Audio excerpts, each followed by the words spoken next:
Astrônomos estimam que o diâmetro do universo observável passa de 90 bilhões de anos-luz. Isso é mais do que 800 bilhões de trilhões de quilômetros de uma ponta do cosmos à outra.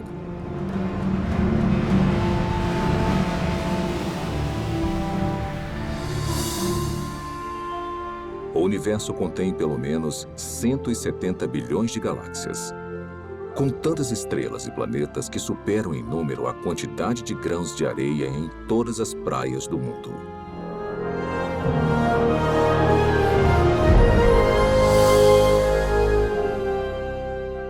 Dentro deste oceano cósmico, uma esfera de água e rochas é lar para mais de 8 milhões de espécies de organismos vivos. Esta realidade inspirou inúmeras especulações, incontáveis teorias e uma pergunta muito intrigante.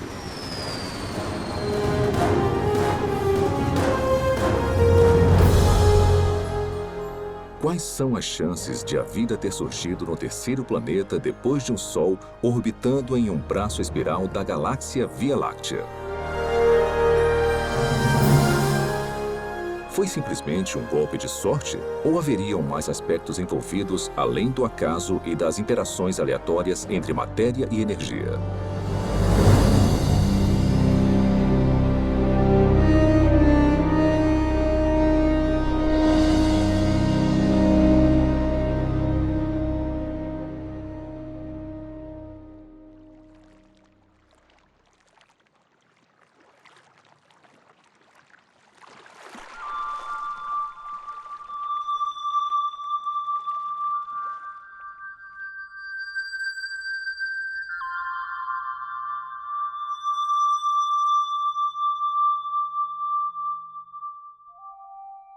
Sendo os habitantes humanos da Terra, é fácil subestimarmos a vida. Na verdade, somos mimados por uma abundância.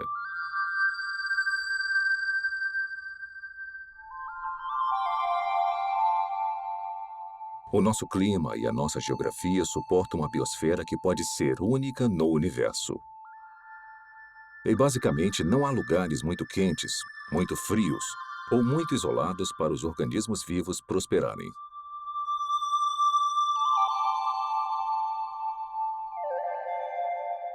Dentre essa diversidade espetacular, talvez o maior desafio já encarado pela ciência ecoe de todo inseto, sequoia e baleia. Como a primeira vida passou a existir em um momento em que não havia vida de nenhum tipo? Como surgiu a vida na Terra? Por onde começar?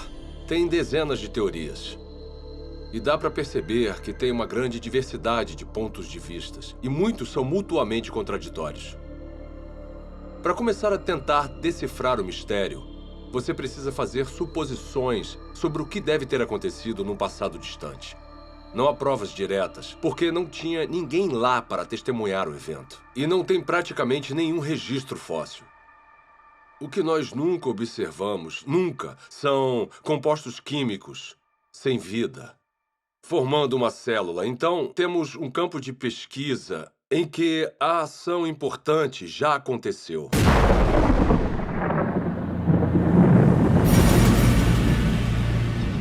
A história primordial da Terra é, de fato, uma narrativa incompleta. Mas apesar da ausência de provas físicas, a maioria dos cientistas acredita que a vida se originou quando a energia atingiu substâncias inorgânicas nos oceanos, crosta e atmosfera do planeta, para criar os componentes básicos para a primeira célula autorreplicante. Ao pensar na origem da vida, as regras, e não digo da própria ciência, mas da filosofia subjacente, as regras dizem que para resolver o problema, você pode usar matéria, energia, lei natural, irregularidades naturais e processos do acaso. Mas o seu kit de ferramentas acaba aí. O que você não pode usar, de acordo com as regras, as ditas regras da ciência, é mente ou inteligência.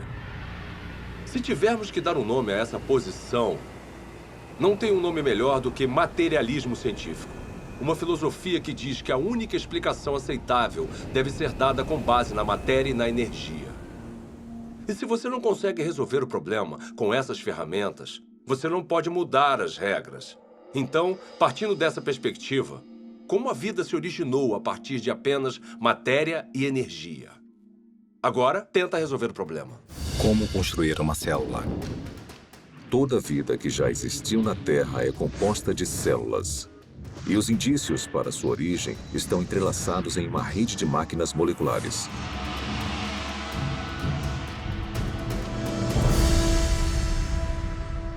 Dentro de uma célula eucarótica moderna, mecanismos biológicos complexos fazem o seu trabalho enquanto estão suspensos em líquido.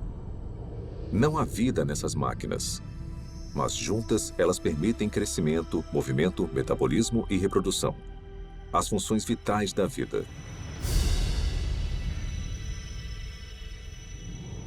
Cada componente dessa fábrica celular é feito de grandes moléculas compostas.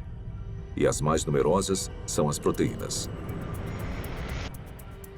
Com funções modernas, as proteínas foram projetadas para desenrolar e copiar informação genética em uma cadeia de DNA. Desencadear reações químicas com formatos encaixáveis. Controlar a passagem de eletrólitos e nutrientes pela membrana celular. Tipo de proteína, cinesina. E carregar recipientes cheios de carga por andaimes, também feitos de proteína, que se montam sozinhos e vão até os lugares necessários da célula. Ampliado 500.000 vezes, um glóbulo vermelho contém 280 milhões de proteínas hemoglobinas, cada uma com a função de carregar oxigênio. Isolando uma delas, descobrimos que cada proteína é feita de centenas de moléculas menores chamadas aminoácidos. São encontrados 20 tipos diferentes de aminoácidos em organismos vivos. A estrutura química distinta de cada molécula permite a formação de mais de 100.000 tipos diferentes de proteínas. A construção começa quando aminoácidos selecionados são organizados em uma cadeia. É um processo que costuma ser comparado à organização de letras do alfabeto em palavras e frases com significado. Se esses componentes tiverem a sequência correta, a cadeia se dobra em uma proteína pronta para cumprir a sua função dentro da célula.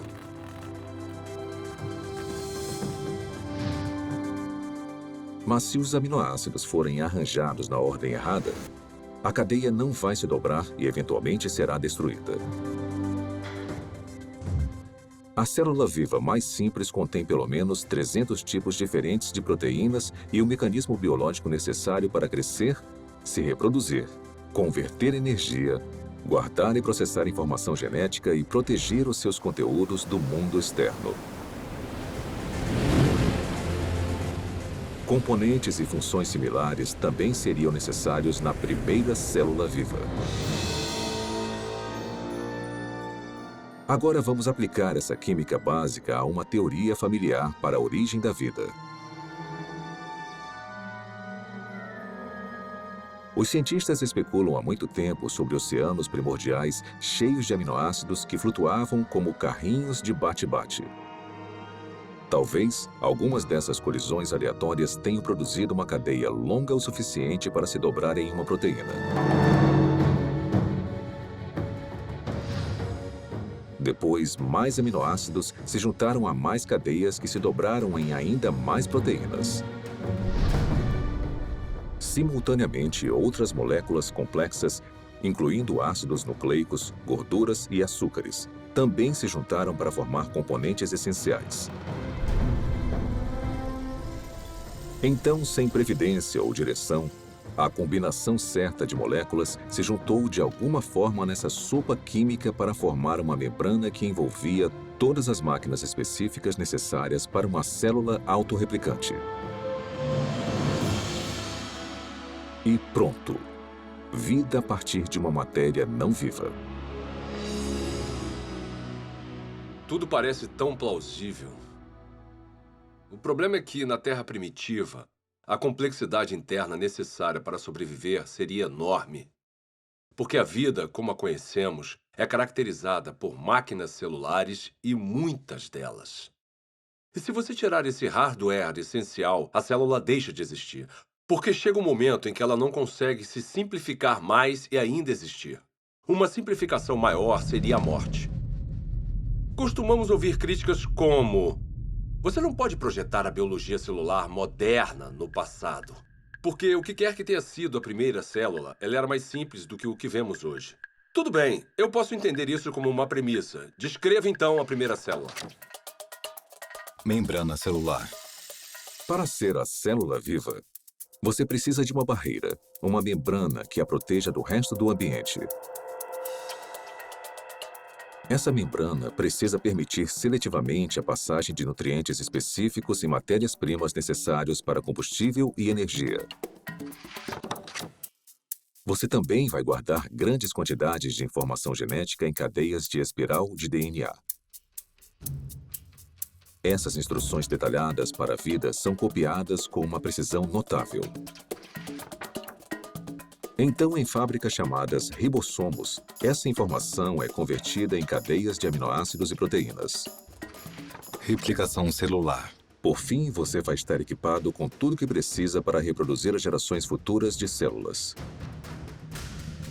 Essas funções básicas são realizadas por todos os seres vivos. São, de certa forma, características do que significa estar vivo. Então, seja uma célula do passado, uma célula bem simples, ou uma célula mais complicada de hoje em dia, não faz diferença, ela vai precisar realizar essas funções. Grande parte dos químicos acredita, assim como eu, que a vida surgiu espontaneamente, a partir da mistura de moléculas na terra prebiótica. Como? Eu nem imagino. George Whiteside, químico, Universidade Harvard. Apesar dos assombrosos obstáculos, a noção de que componentes químicos básicos se organizaram para formar uma célula viva é sugerida no mínimo 150 anos. Em 1871, Charles Darwin escreveu uma carta na qual descreveu um pequeno lago morno com todos os componentes químicos certos para criar a vida. Meio século depois, o bioquímico russo Alexander Oparin expandiu as ideias de Darwin. Em seu livro A Origem da Vida, ele teorizou sobre uma sopa primordial e uma progressão gradual de uma química simples até uma célula viva. Então, em 1952, essa hipótese foi testada. Stanley Miller, um aluno de pós-graduação da Universidade de Chicago, tentou determinar se uma química simples poderia produzir componentes reais de vida. O jovem cientista construiu um equipamento de vidro para simular o ciclo de água antigo e o encheu com uma mistura de gases que supostamente compunham a atmosfera da Terra primitiva. Miller aqueceu os componentes e atingiu os gases com descargas elétricas. Faíscas elétricas para desencadear uma reação. Poucos dias depois, um lodo parecido com piche se formou no vidro. Nele, Miller identificou 4 dos 20 aminoácidos encontrados em proteínas. Pela primeira vez, sob condições supostamente naturais, moléculas cruciais para a vida foram geradas a partir de matéria e energia. Houve muito alvoroço quando o experimento de Miller foi publicado pela primeira vez, porque parecia ser fácil conseguir os componentes dos seres vivos. E se era fácil conseguir os componentes, talvez não fosse tão difícil transformar esses componentes químicos nas primeiras células vivas. Apesar de sua premissa ser inovadora, o experimento de Stanley Miller logo foi considerado muito falho, pois ele não havia usado os gases corretos, negligenciando o nitrogênio, o dióxido de carbono e o oxigênio, que teriam destruído as moléculas necessárias para a vida na Terra primitiva. Mas apesar dos erros, o trabalho de Miller inspirou outras tentativas de recriar as condições pré-bióticas. Hoje, após décadas de investigações, A esperança de se encontrar uma solução de forma simples e clara já não existe mais. Mesmo assim, as pesquisas sobre a origem da vida continuam por todo o mundo. Sua hipótese essencial de que as células vivas surgiram através da química natural agora é conhecida como evolução química. A evolução química vem com muita bagagem. E se você for levá-la a sério como uma explicação para a origem da vida, com certeza você também precisa levar a sério certas propriedades fundamentais da biologia.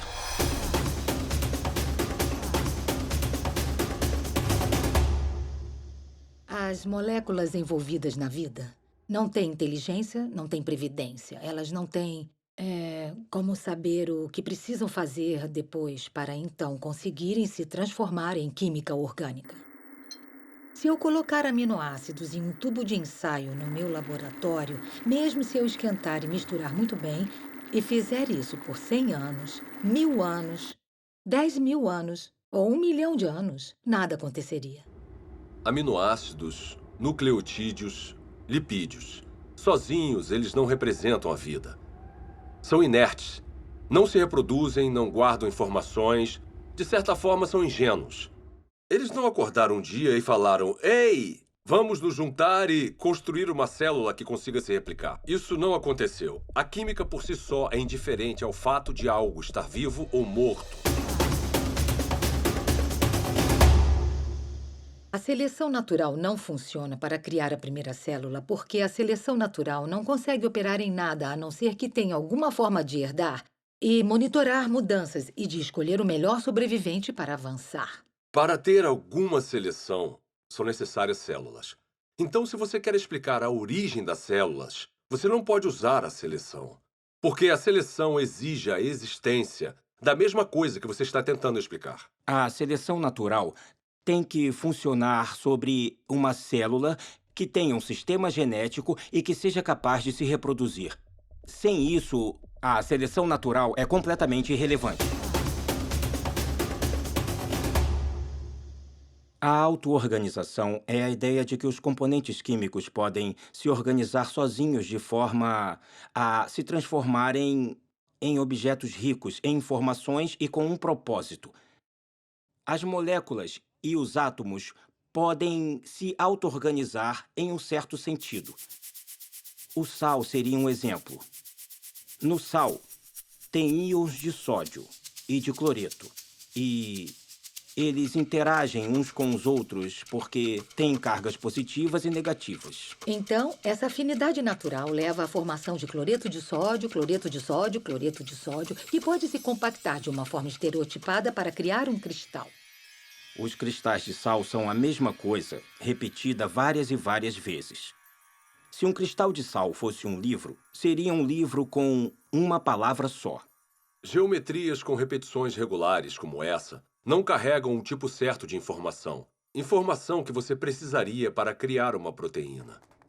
A sequência que vemos em uma proteína é altamente irregular. Não tem como prever qual vai ser o próximo aminoácido com base nos que já apareceram. Então, a auto-organização que nós observamos no mundo natural é o tipo de processo errado para a construção das estruturas ricas em informações dos seres vivos. Quando você elimina a seleção natural e a auto-organização e percebe que as moléculas não têm a habilidade de pensar ou se programar de forma alguma, o acaso volta à questão. E os cientistas odeiam o acaso como explicação para a origem da vida. Acaso? Por que o acaso é uma opção tão insatisfatória? Talvez porque muitos analistas fizeram as contas e entendem a grande improbabilidade de sucesso.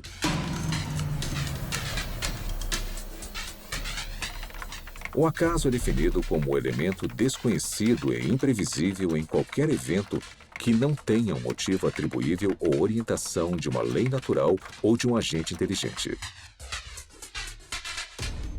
Desde o século XVII, uma ferramenta foi utilizada constantemente para prever o resultado de tais eventos. Se chama probabilidade matemática. De forma bem simplificada, é assim que a teoria funciona. Quando você atira uma moeda e escolhe cara, a probabilidade de você acertar é de 50%, ou uma probabilidade de 1 sobre 2. Se atirar 2 moedas, a probabilidade de tirar cara 2 vezes simultâneas é de 1 sobre 4.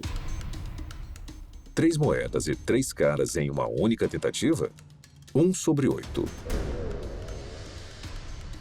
Sempre que adicionamos mais uma moeda, a probabilidade de sucesso, nesse caso, tirar só cara na mesma jogada, é reduzida exponencialmente por um múltiplo de 2.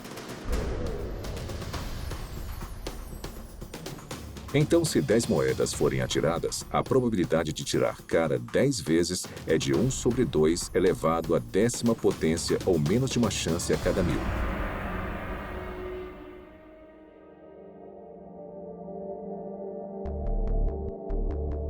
Quando aplicado à origem da vida e à formação aleatória de grandes biomoléculas, a teoria da probabilidade esclarece as limitações do acaso como um agente criativo na Terra primordial. Por exemplo, quais são as chances de uma única proteína se formar exclusivamente através das interações às cegas da química?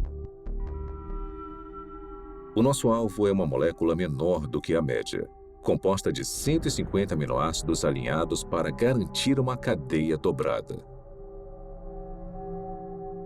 Os pesquisadores calcularam que, na Terra antiga, a probabilidade de sucesso era de 1 sobre 10 elevado à 164ª potência. Ou seja, uma cadeia de proteína corretamente sequenciada a cada 100 milhões de trilhões de trilhões de trilhões de trilhões de trilhões de trilhões de trilhões de trilhões de trilhões de trilhões de trilhões de trilhões de trilhões de tentativas fracassadas. Mas apesar dessa grande improbabilidade, alguns teóricos argumentam que, com tempo suficiente, qualquer coisa é possível. Está bem? Vamos tentar a validade dessa opinião. Vamos começar estabelecendo um ambiente ideal para a evolução química. Um mundo imaginário que dará ao acaso toda a oportunidade de sucesso. Primeiro, vamos lotar os oceanos de aminoácidos. Ou seja, todos os átomos na Terra, incluindo todo o suprimento de carbono, nitrogênio, oxigênio, hidrogênio e enxofre, estão disponíveis para formar 10 elevado à 41ª potência de conjuntos completos dos 20 tipos de aminoácidos usados na criação de proteínas. Depois vamos alterar as leis da natureza para proteger esses componentes dos raios de luz ultravioleta destruidores e da contaminação química na sopa primordial. Agora vamos deixar a química agir para ver o que acontece.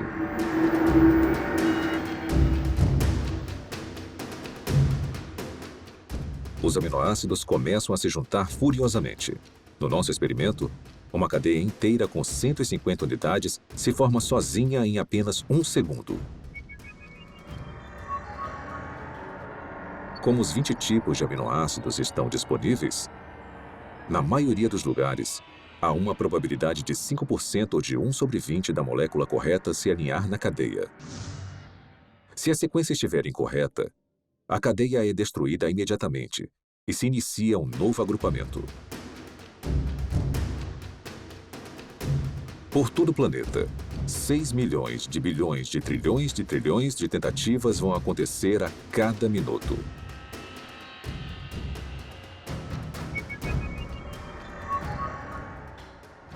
Ou seja, em 4,6 bilhões de anos, a idade mais antiga estimada da Terra, o número de cadeias que não se dobram vai passar de 10 elevado à 58ª potência.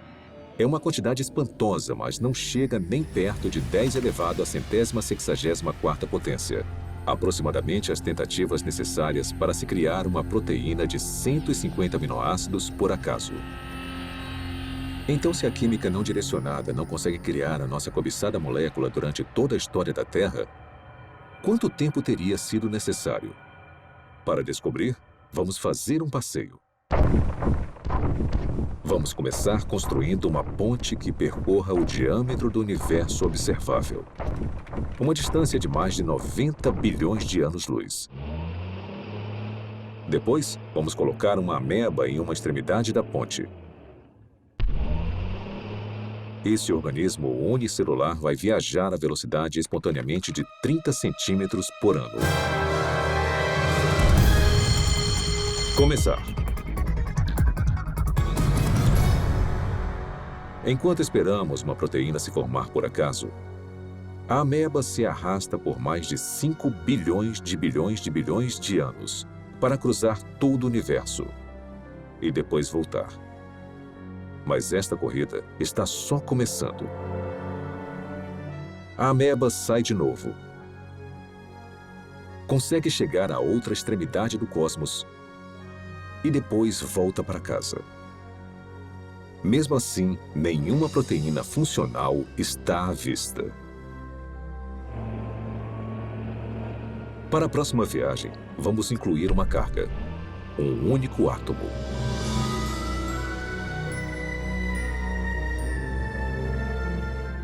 Após percorrer lentamente mais de 800 bilhões de trilhões de quilômetros, a ameba deixa a carga e volta para pegar mais. Será que ela vai voltar antes da nossa proteína sortuda se formar? Com certeza. Na verdade, ela vai fazer mais 10 viagens completas. Depois 20, 100, 1000. E ainda não há nenhum sinal de uma molécula utilizável. A ameba continua fazendo viagens completas até carregar todo o átomo da Terra. Depois, todos os átomos do nosso sistema solar. Depois, todo o planeta e estrela da Via Láctea. Um átomo por vez. Na verdade, enquanto esperamos uma proteína se formar sozinha, a ameba tem tanto tempo que, se movendo a apenas 30 centímetros por ano e carregando um átomo por viagem, ela vai transportar todo o universo, mais de 56 milhões de vezes. É esse o tempo que demoraria para o acaso criar uma proteína funcional. Suponhamos que, contra todas as probabilidades, a evolução química tenha produzido uma única proteína funcional. Haveria vida? Não. Haveria uma proteína. Um arranjo sem vida de aminoácidos. A célula viva mais simples que conhecemos tem mais de 300 proteínas diferentes. Mas as proteínas são só uma parte da história quando pensamos em uma célula de verdade. Lembre-se, são necessários carboidratos, açúcares complexos, ácidos nucleicos, DNA e RNA, lipídios e uma grande variedade de compostos químicos diferentes que vão constituir conjuntamente a vida. Todos esses componentes precisam ser reunidos no mesmo microambiente, no mesmo momento. Cada componente químico precisa, então, ser reunido e organizado na rede de máquinas moleculares que vão controlar todas as facetas da vida. Se nós conseguirmos entender toda a dificuldade de produzir uma máquina molecular usando nada além de átomos e energia, vemos que há um grande problema, porque quando temos uma máquina molecular, não temos um ser vivo. Essas máquinas moleculares precisam de outras máquinas moleculares. E mesmo se a natureza fosse capaz de produzir todas as máquinas moleculares necessárias, não seria o suficiente. Todas elas precisariam estar juntas em um espaço pequeno envolvido por uma membrana que chamamos de célula. Pelo meu conhecimento do que é necessário para se criar uma célula, tudo tem que acontecer na mesma hora. Não pode acontecer uma parte por vez, porque tudo trabalha junto em um loop causal. O mais alto nível de organização transcende as partes. A organização espacial na célula exige que as moléculas estejam no lugar certo na hora certa. O DNA é copiado para o RNA. A polimerase que faz a cópia precisa encontrar o lugar certo no DNA para começar a copiar. O RNA precisa se ligar de alguma forma aos ribossomos, que precisam estar em um lugar específico, e então as proteínas criadas precisam ir a um outro lugar específico. Isto é muita coisa para ser explicada pelo acaso. A probabilidade de eles estarem no mesmo espaço ao mesmo tempo se torna mais do que inimaginável. E a probabilidade deles estarem cercados por uma membrana, assim como uma célula, é basicamente impossível. Tirando o acaso da questão, a busca por uma explicação materialista viável seguiu em várias direções. As teorias incluem superfícies de argila com rachaduras, para onde as moléculas orgânicas poderiam ser atraídas e alinhadas em cadeias de ácidos nucleicos e aminoácidos. Fontes hidrotermais no fundo do mar, que expeliam componentes químicos de caldeirões subaquáticos aquecidos a centenas de graus. E oceanos primordiais cheios de RNA. Uma molécula versátil, capaz de armazenar e replicar informação genética, teoricamente sem a ajuda do DNA ou de proteínas. Propostas como essas causaram um interesse considerável. Mesmo assim, todas encaram o mesmo obstáculo que derrubou o acaso: a transformação de componentes sem vida nas biomoléculas complexas da vida. Esse problema fica evidente na hipótese do mundo de RNA.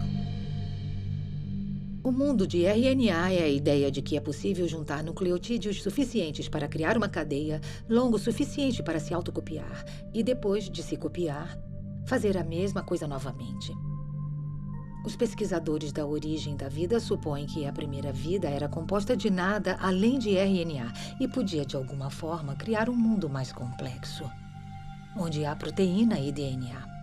Ninguém sabe como isso aconteceria. Desde a apresentação do mundo de RNA, a aceitação da teoria aumentou, apesar das várias limitações, inclusive a durabilidade da molécula. Se você apenas olhar para uma molécula de RNA, ela parece se desintegrar. Trabalhar com RNA é extremamente difícil, porque ele é muito delicado. Ele foi criado para ser um depósito temporário de informação.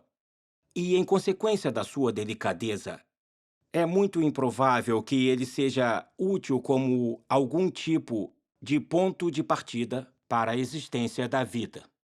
Então, o RNA não pode preceder a primeira célula porque precisa estar dentro de um ambiente celular para ficar estável, para ser copiado e para ser útil.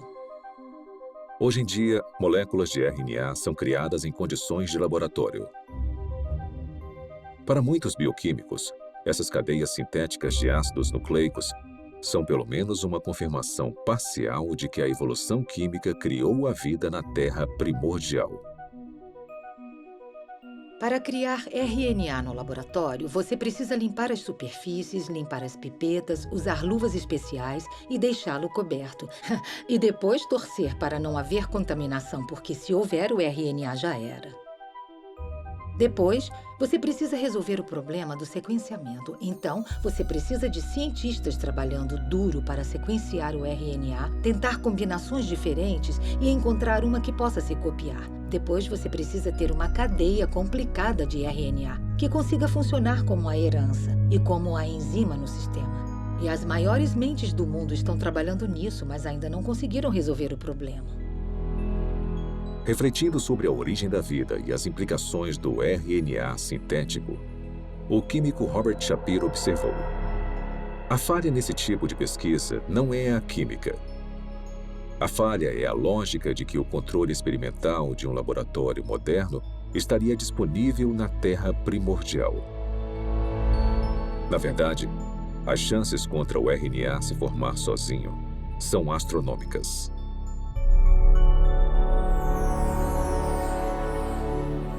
Criar RNA em um laboratório exige muita inteligência e premeditação, e planejamento e execução cuidadosos. Então, conseguir a sequência certa. Sem consciência, sem intenção, não vai acontecer. A probabilidade da evolução química é ainda mais enfraquecida pela composição da sopa primordial. Se a sopa primordial tiver existido, ela teria sido um grande caos quimicamente.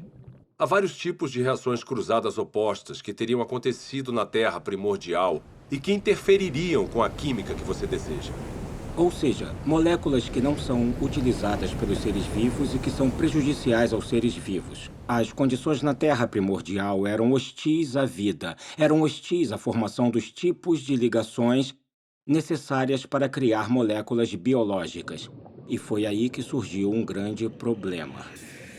Porque a água quebra as ligações que prendem as proteínas.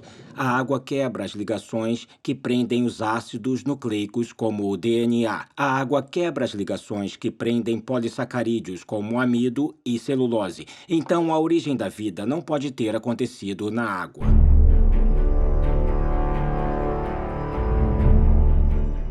Encarando desafios intransponíveis na Terra, alguns cientistas expandiram as fronteiras de suas buscas. Em 1976, o biólogo vencedor do Prêmio Nobel, Francis Crick, propôs uma alternativa radical para a origem da vida. Crick sugeriu que o nosso planeta foi semeado com organismos microscópicos, que foram transportados de outra parte do universo, por uma civilização alienígena. Essa teoria é chamada de panspermia. 5 anos depois, o físico Fred Hoyle ofereceu uma versão modificada de panspermia, quando teorizou que as cadeias de DNA haviam sido criadas por uma inteligência de uma galáxia distante e se espalharam como sementes de dente de leão em um dia de ventania. Parte desse material genético chegou na Terra. Outra versão da teoria, popularizada pela Rocha de Marte, um meteorito descoberto na Antártida, afirma que micróbios evoluíram em outro lugar da galáxia e vieram até a Terra, em cometas e asteroides. De alguma forma, podemos falar que a panspermia é um abandono da ciência, porque ela coloca o problema além da examinação. Se a ciência nos diz que a vida provavelmente não começou a existir por conta própria aqui na Terra, então deve ter vindo de outro lugar. Mesmo que pareça um filme de terror ruim dos anos 1950, veio do espaço sideral. Se eu não consigo explicar a vida no planeta Terra, porque, digamos, a atmosfera necessária é geologicamente implausível ou porque eu não consigo a quantidade suficiente de moléculas biologicamente relevantes, esses problemas vão existir em qualquer outro planeta onde postularmos que a vida se originou. Não podemos apagar esses problemas mudando de lugar para outra parte da galáxia. Resumindo, a panspermia não resolve o problema da origem da vida, só o joga para outro local.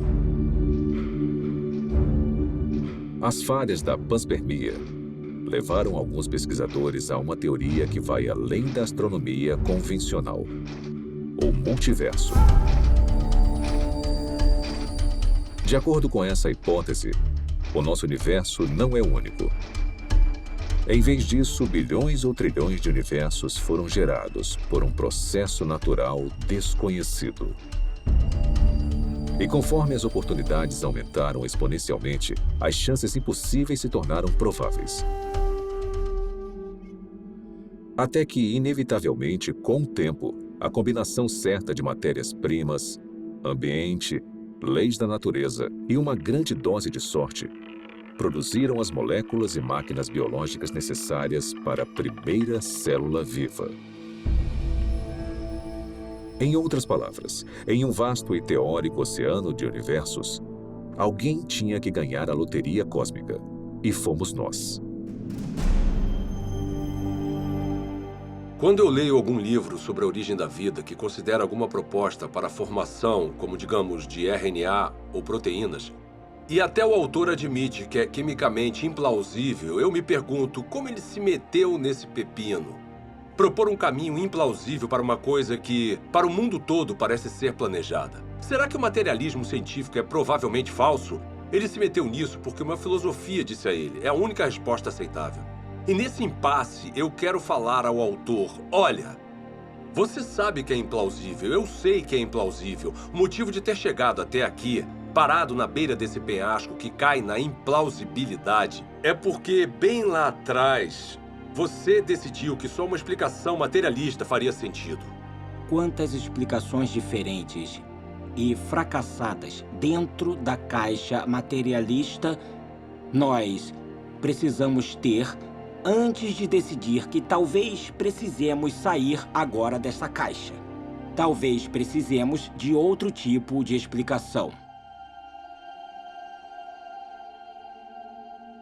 Quando analisamos as várias teorias científicas, teorias da física, teorias da química, teorias sobre a formação de estrelas, essas teorias são sobre o mundo lá fora. Mas quando falamos sobre a origem da vida, estamos falando de uma teoria que nos envolve. O lugar de onde viemos, nossas origens definitivas, nossas visões de mundo, nossas filosofias, nossa ciência, tudo está ligado. E isso separa a pergunta sobre a origem da vida de todas as outras perguntas na ciência. A ciência natural não está desconectada de tudo o que sabemos ou acreditamos sobre o mundo. Então, uma pergunta limitada e aparentemente técnica, como o RNA surgiu, pode acabar se ligando no tecido da realidade a uma pergunta muito diferente, como: será que Deus existe? Deus é possível? É possível que Deus seja real? Se a vida, com toda a sua riqueza, não surgiu através de um processo estritamente físico ou natural, precisamos ter indícios disso. E eu acho que a origem da vida é o ponto central em que muita coisa acaba mudando. Eu olho para a natureza como um ser humano curioso e me pergunto, na minha visão, quais são os indicadores normais de inteligência? Eu os vejo na vida? E a resposta é, sim, em abundância. O que vemos nos sistemas biológicos é maravilhoso, é lindo, é elegante e quanto mais aprendemos sobre biologia, mais óbvio é o design. Quando eu comecei a me envolver com o design inteligente, tinha gente postando coisas na internet e falando: eu me formei no MIT e fui para a Universidade de Washington e pós-doutorado em Harvard. E elas falavam coisas como: ela era inteligente. O que aconteceu? Na verdade, o materialismo coloca vendas nos olhos da ciência e nós deixamos passar o que é mais significativo no mundo. Então, esse é um ótimo momento para ser uma cientista, porque nós temos a oportunidade de ver as coisas com novos olhos. A inteligência é extremamente útil como uma forma de explicar a origem da vida que realmente faça sentido com o que observamos na natureza. A natureza parece ter sido criada. A vida pode ter sido criada. O design, a inteligência explicam as coisas como toda a informação que vemos dentro de uma célula. Não tem nada de mágico nos seres vivos. Eu sou um cientista, eu não acredito em mágica. Eu acredito em mecanismos e causas que são suficientes para atingir o fenômeno que eu observo. A inteligência é suficiente. A inteligência é necessária. Portanto, a inteligência é a conclusão na qual eu chego.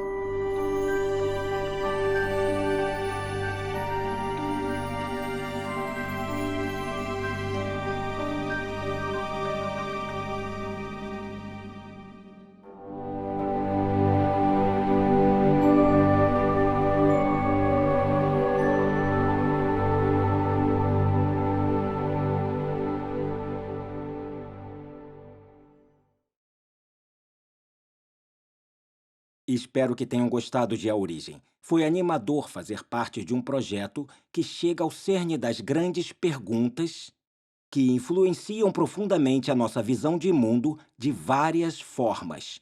Como a vida surgiu? Será que as interações entre matéria e energia produziram as primeiras células? Ou será que a vida só é explicável como sendo a criação especial de Deus? Nos últimos 30 anos, tecnologias espetaculares permitiram que os pesquisadores descobrissem e visualizassem a rede complexa de máquinas biológicas que trabalham dentro de cada célula viva. Esse conhecimento inspirou o desenvolvimento de um caso científico, convincente para o design inteligente e para a origem da primeira vida. É um caso baseado puramente em provas, lógica e razão. Agora queríamos mostrar um pequeno vídeo que explica os princípios básicos dessa teoria, que algum dia pode revolucionar a forma como a ciência é praticada, ensinada e entendida por todo o mundo.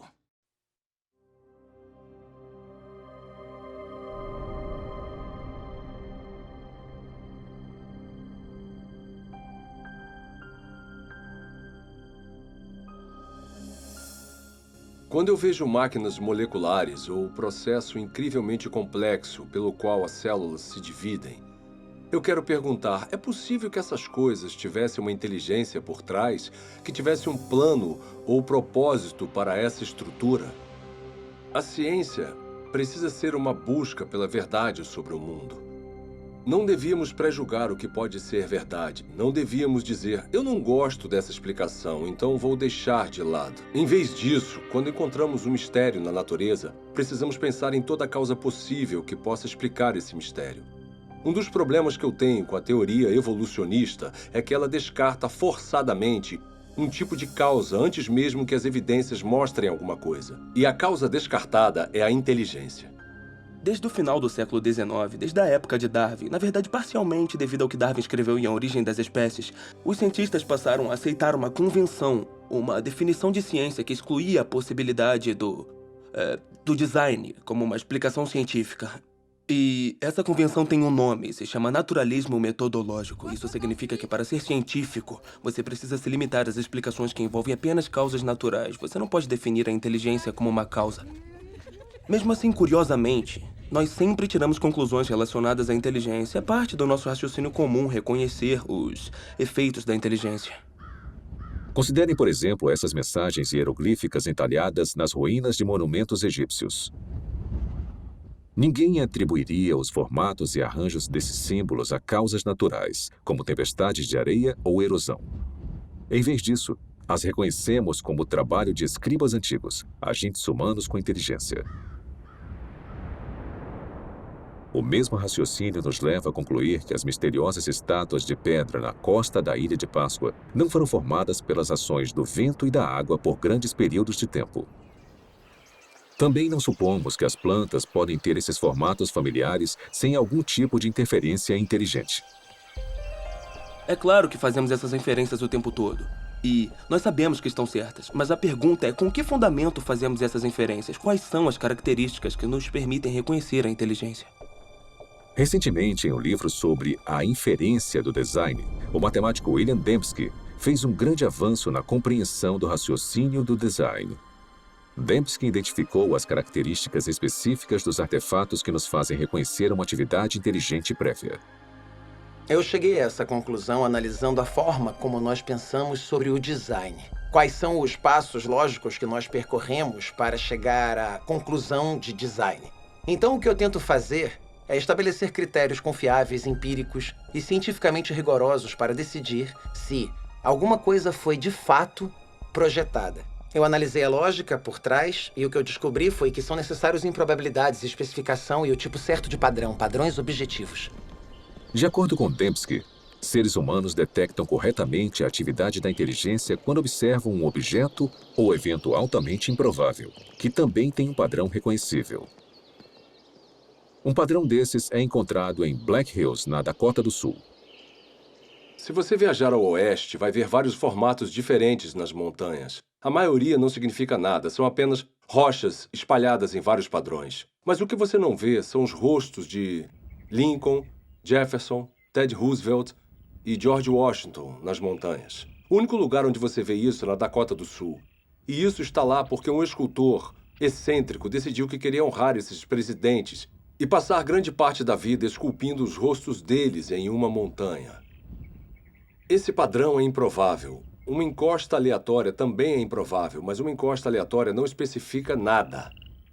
Mas nós sabemos que tinham 4 caras que foram presidentes dos Estados Unidos com um padrão específico nos rostos. E esses padrões na encosta da Dakota do Sul combinam com esses rostos familiares. Se eu olhar e ver os rostos, eu vou reconhecer imediatamente que são os rostos dos 4 presidentes, que são conhecidos a partir das cédulas, de imagens na Galeria Nacional ou de pinturas em livros. Então eu percebo que ao ver o Monte Rushmore, que não é apenas uma configuração de rochas altamente improvável, mas uma que combina com certos padrões independentes que indicam seguramente que tem inteligência envolvida ali. Temos então uma pequena probabilidade, especificação e design.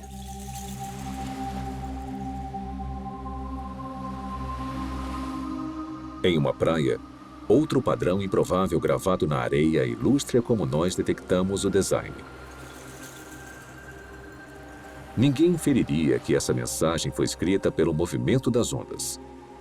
Em vez disso, devido às características desse padrão, nós identificamos as palavras como produtos da inteligência.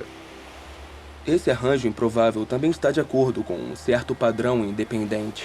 Ou seja, o formato das letras que nós reconhecemos do alfabeto latino e as palavras que nós conhecemos do nosso vocabulário. Então, a improbabilidade do arranjo, mais o fato dele estar de acordo com um certo padrão independente, é o que nos faz saber que é um design.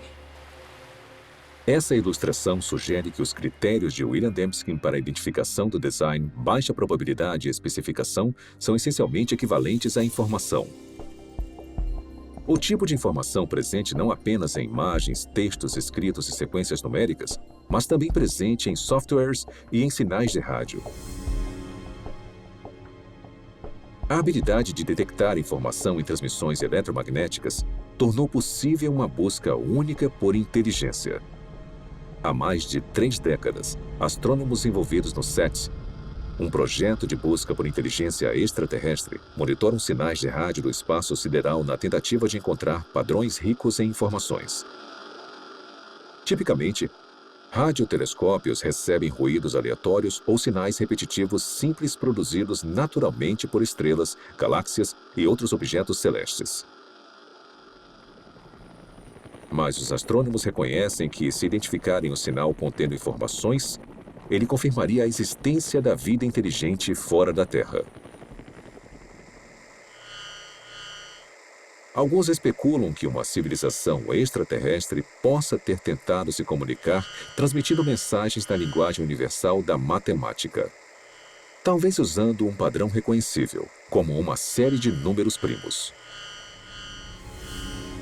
Isso não acontece por acaso. São necessários complexidade ou improbabilidade, vários números primos e também ter um padrão. E tem que ser o tipo de padrão certo, não um padrão que você está impondo. É um padrão que existe objetivamente. Até hoje, a pesquisa do SETI falhou em detectar qualquer padrão ou informação que indicaria que há inteligência em uma galáxia distante. Mas em outro universo, mais próximo de nós, cientistas descobriram uma gama de informações dentro do núcleo da célula viva. O DNA tem uma estrutura ideal para carregar informação. Nos A's, C's, T's e G's, as bases da dupla hélice do DNA, há o potencial para armazenar uma grande quantidade de informação. Na verdade, não há nenhuma entidade no universo conhecido que armazene e processe mais informação de forma mais eficiente do que a molécula de DNA. Um conjunto completo do DNA humano tem 3 bilhões de caracteres individuais. Análises das regiões codificadoras da molécula de DNA mostram que seus caracteres químicos têm um arranjo específico que lhes permite transmitir instruções ou informações detalhadas, como letras em uma frase com significado ou dígitos binários em um código de computador. Bill Gates disse que o DNA é como um programa de computador, mas muito mais complexo do que os que nós conseguimos criar. Se você pensar sobre isso, mesmo que por um minuto, é uma observação altamente sugestiva, porque nós sabemos que o Bill Gates não usa vento, erosão ou um gerador de números aleatórios para criar um software. Na verdade, ele usa engenheiros inteligentes, engenheiros de software. Então, tudo que sabemos com base na nossa experiência sugere que os sistemas ricos em informação são criados a partir do design. Mas o que pensar sobre o fato de que há informação na vida? Em toda célula viva de todo organismo vivo. Esse é o mistério fundamental de onde vem essa informação?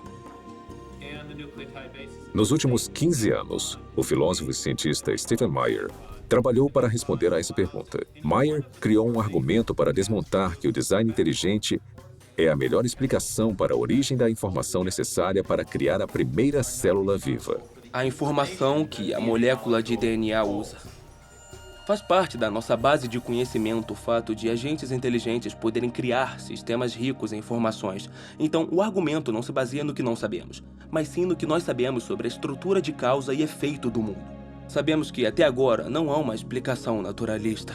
Nem uma causa natural que produza informação, nem seleção natural, nem processos de auto-organização e nem o puro acaso. Mas nós sabemos de uma causa que é capaz de produzir informação, que é a inteligência. Então, quando as pessoas inferem o design a partir da presença de informação no DNA, estão fazendo na prática o que se chama nas ciências históricas de uma inferência à melhor explicação. Quando encontramos um sistema rico em informações na célula, na molécula de DNA especificamente, podemos inferir que a inteligência teve um papel na origem desse sistema, mesmo não estando lá para observar o surgimento do mesmo.